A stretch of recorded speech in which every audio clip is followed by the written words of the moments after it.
29th August closing எப்படி இருக்குன்றதை பார்க்கலாம். Psychological motivation: when you focus on problems you will have more problems. when you focus on possibilities you will have more opportunities. So எப்பயுமே வந்து ஒரு problem வருதுன்னா அந்த ப்ராப்ளமை பற்றியே பேசிக்கிட்டே இருக்காதீங்க.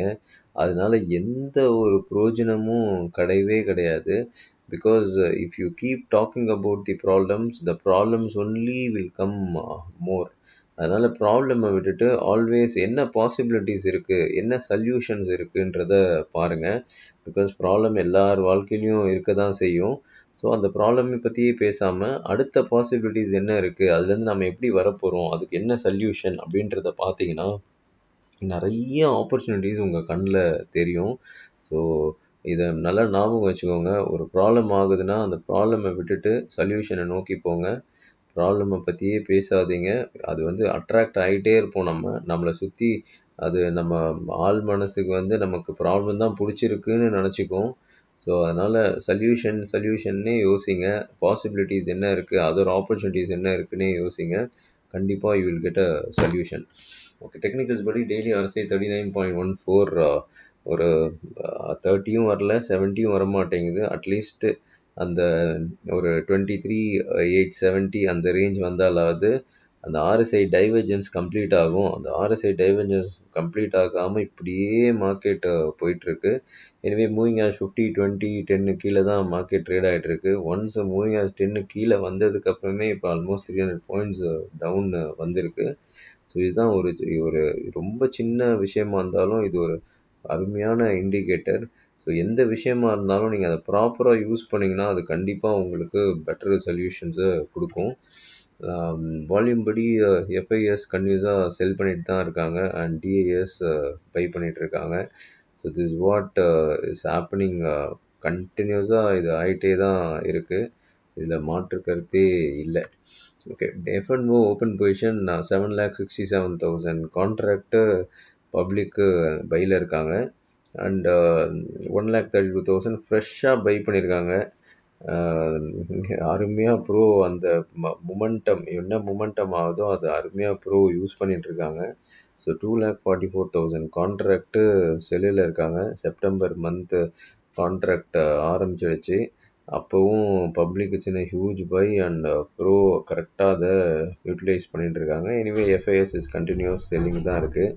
ஸோ FIS கண்டினியூஸாக செல் பண்ணிகிட்ருக்காங்க, ஃப்யூச்சரில் செல் பண்ணுறாங்க, கேஷில் செல் பண்ணிருக்காங்க. I don't know what government is டூயிங்கன்றத. ஒரு சின்ன விஷயம் நம்ம சொல்லிக்கினே இருக்கிறோம், அதை ரொம்ப சின்ன விஷயம். கேபிட்டல் கெயின் டேக்ஸு ₹1 வருமானம் வரப்போகிறதில்ல கவர்மெண்ட்டுக்கு. அது ஒரு 50%, 6.25 குறைச்சா இவனுங்கெல்லாம் மண்ணை கவின்னு நிற்பானுங்க. இவனெல்லாம் எங்கே ஓடினானுங்கன்னே தெரியாமல் போயிடும். அந்த ஒரு அனௌன்ஸ்மெண்ட் வந்ததுனால இந்த செல்லர்ஸ்லாம் அப்படியே பையர் ஆகிடும். ஃபுல்லாக ட்ராப் பண்ணிடலாம் இவங்கள. ஒரு சின்ன அனௌன்ஸ்மெண்ட்டு, ₹1 கூட வருமானம் வராததுக்கு வருமானம் வரத்துக்கு நம்ம வழியை சொல்லிட்டு தான் இருக்கிறோம். ஆனால் எந்த ஒரு டிசிஷன்ஸும் எடுக்காமல் இருக்கிறாங்க. பிகாஸ் இந்த மாதிரிலாம் கண்டினியூஸாக செல் பண்ணுறவனெல்லாம் வந்து அவனை வந்து தண்டிக்கிற சூழ்நிலையில் இருக்கணும் ஆக்சுவலாக. அதாவது கவர்மெண்ட்டுக்கும் வருமானமும் வரப்போகுது நம்ம சொல்கிற சொல்யூஷனு. எனவே பார்க்கலாம் என்ன தான் நடக்குதுன்றதை. இந்தியா விக்ஸ் 11.75 இருக்குது. இந்தியா விக்ஸை பொறுத்த வரைக்கும் இட்ஸ் கம்ப்ளீட் நான் ஈவெண்ட்டு. யாராவது எதாவது பண்ணிட்டு போங்க, நான் இருக்கிற மாதிரி இருந்துக்கிறேன் அப்படின்னு இந்தியா விக்ஸு சொல்லுது. மார்க்கெட்டு ஒரு டவுன்ஃபால் வந்தால் கூட இந்தியா விக்ஸு அதை பற்றிலாம் கவலைப்படாமல் இருக்குது. ரொம்ப ஒரு அதிசயமான இடத்துல தான் இருக்குது. Okay, valuation Nifty PE 21.46. ஓரளவுக்கு அட்ஜஸ்ட்மெண்ட் நடந்துட்டுருக்கு. இருந்தாலும் பெரிய அட்ஜஸ்ட்மெண்ட்லாம் கிடையாது. இட்ஸ் நார்மல் வேல்யூவேஷனில் தான் ஸ்டில் ட்ரேடிங். இது நம்ம ஸ்டூடெண்ட்ஸோட ட்ரேடு. நம்ம என்ன சஜஷன் கொடுத்தோமோ அன்றைக்கி 24,467 கொடுத்தோமோ எக்ஸாக்ட் டாட் அந்த டாட்லேருந்து தான் மார்க்கெட் திரும்பிச்சு. ஸோ அந்த இடத்துல தான் நாங்கள் எல்லாருமே வாங்கணும். ஸோ அது சில நம்ம ஸ்டூடெண்ட்ஸோட சில ஸ்க்ரீன்ஷாட்ஸு உங்களுடைய பார்வைக்காக. எல்லாமே இது மேக்ஸிமம் பை ட்ரேட் தான் இதில் இருந்திருக்கும். Okay, India GDP growth data வந்துடுச்சு. அதோட ஹைலைட்ஸே வந்து India economy grows at 7.8% in quarterly 1 financial year 25-26.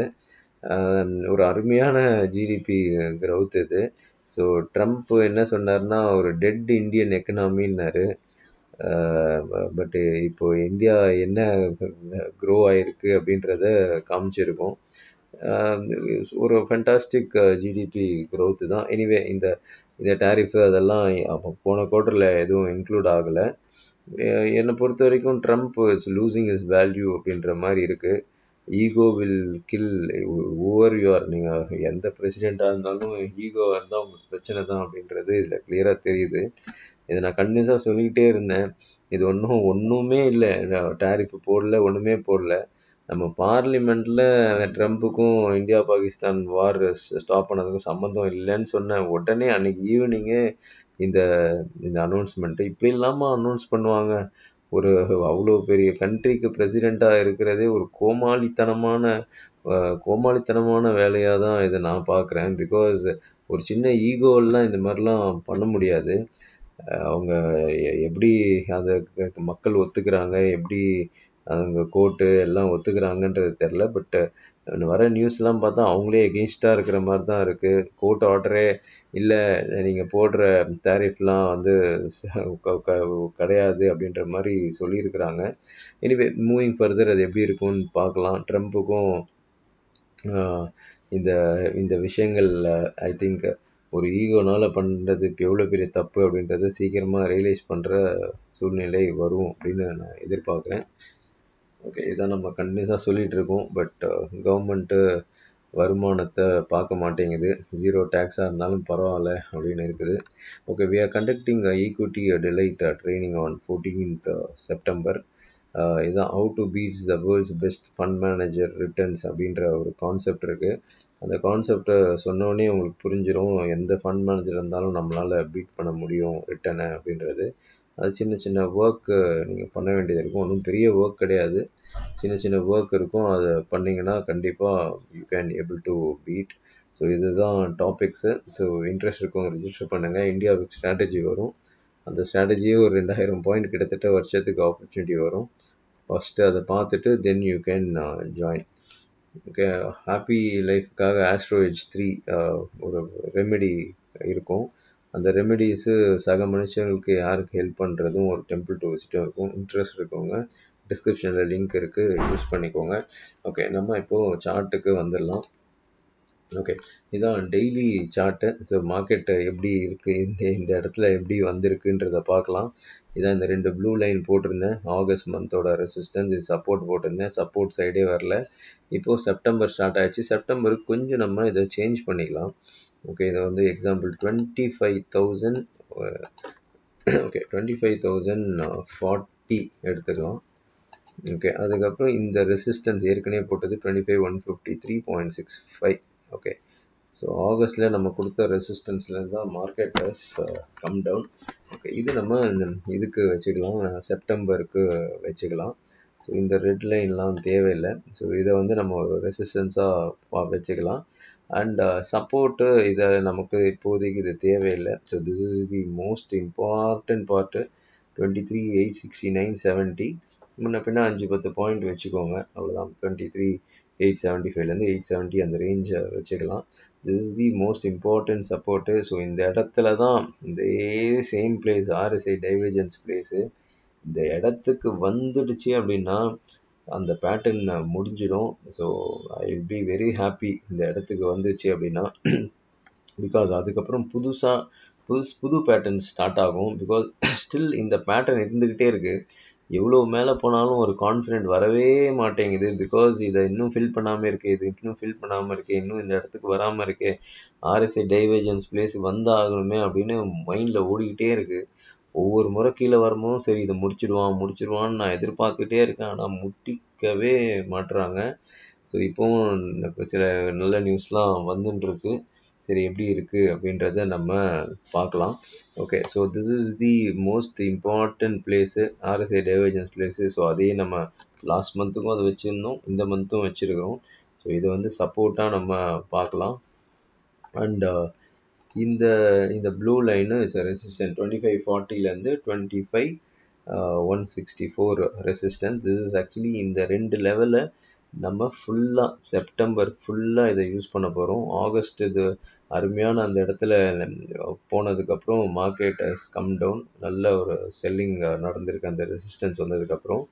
So இந்த ரெண்டு ரெண்டு பாயிண்ட் இந்த சப்போர்ட் அண்ட் ரெசிஸ்டன்ஸை பார்த்துக்கலாம். திஸ் இஸ் ஆக்சுவலி நான் இப்போ சொல்கிறது செப்டம்பருக்கு ஃபுல்லாக, என்டையர் செப்டம்பர் 30th வரைக்கும் இதுதான்.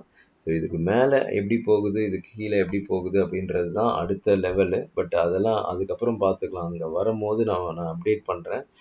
இதுக்கு ஒன்றும் பெரிய டிஃப்ரென்ஸ் இல்லை. இதுக்கு கீழே 100 பாயிண்ட் கீழே க்ளோஸ் ஆச்சுன்னா நல்ல விஷயம் கிடையாது. அதுக்கு மேலே 100 பாயிண்ட்டுக்கு மேலே க்ளோஸ் ஆச்சுன்னா மார்க்கெட் இன்னும் பை ஆக போகுது, அவ்வளோதான். வேறு ஒன்றும் பெரிய டிஃப்ரென்ஸ் கிடையாது. பட் இப்போதைக்கு நம்ம இந்த ரெண்டு பார்ட், ரொம்ப இம்பார்ட்டன்ட் பார்ட் 25,040யும் 23,875, இந்த ரெண்டு பார்ட்டை ரொம்ப இம்பார்ட்டண்ட்டாக பார்க்கலாம். செப்டம்பர் மந்த் ஃபுல்லாக இதுதான். இந்த இடத்துல வந்ததுன்னா கண்டிப்பாக ஓகே, ஏதாவது ஒரு கன்ஃபர்மேஷன் தான். I will look for a buy opportunity இந்த இடத்துக்கு வந்ததுன்னா. பிகாஸ் இதை நான் ரொம்ப நாளாக வெயிட் பண்ணிகிட்ருக்கேன். ஆல்மோஸ்ட் இந்த பீரியட் இந்த தாண்டினதுலேருந்து, அதாவது 21 ஏப்ரல்லேருந்து வெயிட் பண்ணிகிட்ருக்கேன். ஒவ்வொரு முறையும் கீழே வர மாதிரி வந்துட்டு மேலே தான் போயின்னு இருக்காங்க, இன்னும் வரல. பார்ப்போம் இந்த முறையாவது வருதா இல்லையா அப்படின்றத. எனிவே 15 மினிட்ஸில் நம்ம ட்ரேடிங் பிளானுக்கு எப்படி இருக்குது அப்படின்றத நம்ம பார்க்கலாம். ஸோ 15 மினிட்ஸில் இதை தான் நான் சொல்லியிருந்தேன். இந்த இடம் 24,467 சொல்லியிருப்பேன். ஒரு டாட்டு கூட மாறல அன்னைக்கு. இந்த 24,467 வந்தது. ஸோ இந்த இடத்துல தான் நாங்கள் யூட்டிலைஸ் பண்ணோம். பை பண்ணி we booked actually pretty decent profit. நீங்கள் பார்த்த ஸ்க்ரீன்ஷாட்ஸ் எல்லாம் மேக்ஸிமம் ஸோ இதை பேஸ் பண்ணி எடுத்தது தான். நம்ம யூடியூப்பில் உங்களுக்கு இதுக்கு முன்ன நாள் சொன்னது தான். 24,467 அந்த இடத்துல எப்படி இருக்குன்றத கவனிங்கன்றத பேசினது தான். அங்கேருந்து ரொம்ப நல்ல மூவ், கிட்டத்தட்ட ஒரு 25,572, ஒரு 105 பாயிண்ட் மூவ் இருந்தது. அதுக்கப்புறம் மார்க்கெட்டு கீழே வந்திருக்கு. ஓகே, இப்போ நம்ம என்ன பண்ணலாம் அப்படின்னா, இந்த வீக்கு எப்படி எந்த மாதிரி இருக்குது அப்படின்றத பார்க்கலாம். ஸோ இந்த ஏற்கனவே போட்ட அந்த சப்போர்ட் ரெசிஸ்டன்ஸ் இப்போதைக்கு அது நமக்கு தேவைப்படாது. ஓகே, நம்ம என்ன பண்ணலான்னா, ஸோ மோஸ்ட் இம்பார்ட்டன்ட் பார்ட் ஏற்கனவே வந்திருக்கிறத நம்ம பார்க்கலாம். ஸோ இந்த இடம் 467 தான் பவுன்ஸ் ஆகிட்டு திரும்பி அதுக்கு கீழே மார்க்கெட் போயிடுச்சு. ஸோ இந்த வீக்குக்கே ரொம்ப இம்பார்ட்டன்ட் பிளேஸு இதுதான். ஸோ எல்லாருமே கிளியராக பார்த்துருப்பீங்க. So this place is most important. 339, இதுக்கு முன்னாடி வந்து 350 வச்சுக்கலாம். பட் எப்பயுமே இந்த மாதிரி ஒரு இம்பார்ட்டண்ட்டான ஒரு சப்போர்ட்டு இந்த மாதிரி எடுக்கும்போது நம்ம என்ன கொஞ்சம் கீழேயும் வச்சுக்கணும். பிகாஸ் என்ன பண்ணுவாங்கன்னா, ஒரு விக்கை மட்டும் அந்த இடத்துல போட்டுட்டு மற்றபடி டக்குன்னு அந்த இடத்துலேருந்து மார்க்கெட்டு பவுன்ஸ் ஆகிடும். அதனால நம்ம என்ன பண்ணலான்னா, ஒரு ஒரு ஜஸ்ட் ஒன்றும் பெரிய இல்லை. இந்த இடத்துல ஏற்கனவே ஒரு 339 போயிருக்கு. நம்ம ஒரு 15 பாயிண்ட்ஸ் கீழே வச்சுருக்கோம், அவ்வளோதான். ஒரு 350 இம்பார்ட்டன்ட்னா ஒரு 25 பாயிண்ட்ஸ்னு கூட நீங்கள் வச்சுக்கலாம். ஸோ 325லேருந்து இந்த இடம் 350 இதை வச்சுக்கலாம். இதுதான் இந்த வீக்குக்கு மோஸ்ட் இம்பார்ட்டன்ட். ஸோ இந்த இடம் வந்ததுன்னா, ஏதாவது ஒரு கன்ஃபர்மேஷன் இருக்குன்னா, நம்ம சப்போர்ட் எடுத்ததுன்னா we can look for a buy opportunity. இல்லை சப்போர்ட்லாம் எடுக்கல, அப்படியே கீழே போச்சுன்னா தென் அதுக்கப்புறம் ஃபர்தராக ஃபால் ஆகிட்டு நம்ம எதிர்பார்க்குற அந்த 23,875 ரேஞ்சு ஓகே அது வருமா அப்படின்றத பார்த்துக்கலாம். பட் இப்போதைக்கு இன்ட்ரா டேக்கு இதுதான் இம்பார்ட்டண்ட்டு. இந்த 325லேருந்து 350, 325லேருந்து 350 இது வந்து ஒரு மேஜர் பார்ட்டு. ஸோ இந்த பார்ட் எப்படி ரியாக்ட் ஆகுது அப்படின்றத பார்க்கலாம். பிகாஸ் ஃப்ரைடே நம்ம இது சொன்னோம், 24,467 இம்பார்ட்டன்ட் பார்ட் சொன்னோம். அங்கேருந்து 105 பாயிண்ட் மூவ் ஆச்சு. கண்டிப்பாக நம்ம ஃபாலோ பண்ணுறவங்க, கன்ஃபர்மேஷன் பண்ண தெரிஞ்சவங்க ஒரு ப்ரெட்டி டீசென்ட் ப்ராஃபிட் ஃப்ரைடே பண்ணியிருப்பாங்கன்றத நான் நம்புகிறேன். ஓகே, இப்போதைக்கு இது நமக்கு தேவையில்லை. இந்த 467 இதை எடுத்துடலாம். ஸோ இந்த இடம் ஏற்கனவே இப்போ இந்த இடம் வந்திருக்கு. ஓகே, இது இந்த பிளேஸு எப்படி ரியாக்ட் ஆகுது அப்படின்றத நம்ம செக் பண்ணணும். இது வந்து resistance part. Okay, so this is the part. Okay, இது ரெட் லைன் போட்டுக்கலாம். ஸோ இந்த இடம் எப்படி ரியாக்ட் ஆகுது அப்படின்றத பார்க்கலாம். இந்த ரெண்டு இடம் பார்த்துக்கலாம். Okay okay, so this is the important place for resistant and this is the important for support. Okay, இது ரெண்டும் நமக்கு இப்போது தேவையில்லை. இதெல்லாம் லாஸ்ட் வீக் அந்த இடத்துல இருந்தால் மார்க்கெட் கீழே இறங்கிச்சு. Okay, so this is the place. இந்த 2 பிளேஸ் தான் நம்ம வாட்ச் பண்ண வேண்டியது. மார்க்கெட்டு இன்கேஸ் இந்த இடத்துக்கு வந்ததுன்னா, மேபி இந்த இடம் வந்ததுன்னா இது ட்ரிபிள் பாட்டம்னு சொல்லுவாங்க. ஏற்கனவே ஒரு பாட்டம் வந்திருக்கு, 2வது பாட்டம் வந்திருக்கு. இந்த இடத்துல வந்துட்டு திரும்பிச்சுன்னா ட்ரிபிள் பாட்டமாக இருக்கலாம். பட் கன்ஃபர்மேஷன் பண்ணுங்க. இந்த இடத்துல வரும்போது ஏதாவது ஒரு சப்போர்ட் கிடைச்சது அப்படின்னா we can look for a buy opportunity. இந்த இடத்துல எப்படி ரியாக்ட் ஆகுதுன்னு கண்டிப்பாக பார்த்தாகணும் இந்த வீக்கு. பிகாஸ் இதுதான் கடைசியாக வந்த ஒரு மேஜர் ரெசிஸ்டன்ஸ். ஸோ 15 மினிட்ஸுக்கு இதுவே போதும். இந்த ரெசிஸ்டன்ஸ் அதெல்லாம் தேவையில்லை. ஓகே, 15 மினிட்ஸுக்கு நமக்கு இதுவே போதும். அண்ட் அது எனிவே சப்போர்ட்டுக்கு எந்த ஒரு டவுட்டுமே உங்களுக்கு வேணாம். Because is the most important support. இந்த 350லேருந்து தான் மார்க்கெட் ஹஸ் மூவ் இன்டு 25,150 போச்சு. கிட்டத்தட்ட ஒரு 800 பாயிண்ட்ஸுக்கு மேலே மூவ் ஆச்சு. ஸோ அதனால் இது நம்ம ரொம்ப இம்பார்ட்டன்ட் பிளேஸு. ரெசிஸ்டன்ஸ் செக் பண்ணிக்கலாம். ரெசிஸ்டன்ஸ் இந்த இடத்துக்கு போகும்போது எப்படி இருக்குன்றதை பார்த்துக்கலாம். பட் கண்டிப்பாக இந்த இடத்துல ஏதாவது ஒரு ஆப்பர்ச்சுனிட்டி வந்தது, ஏதாவது கன்ஃபர்மேஷன் ஆச்சுன்னா we will look for a buy opportunity.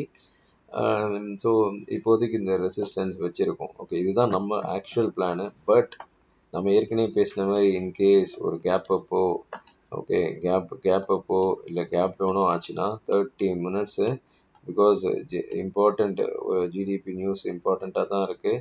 Anyway Trump, US news, நிறைய நியூஸ் பேசிஸில் இருக்குது. அதனால் 30 மினிட்ஸ் கீப் குவைட். ஓகே, எதுவுமே பண்ண வேணாம், நம்ம அமைதியாக இருக்கும். 30 மினிட்ஸ்க்கு அப்புறம் மேபி ஒரு 20 பாயிண்ட்ஸ் மேலே கீழே, அதுக்கப்புறம் அது சஸ்டெயின் ஆச்சுன்னா we will look for a buy or sell opportunity.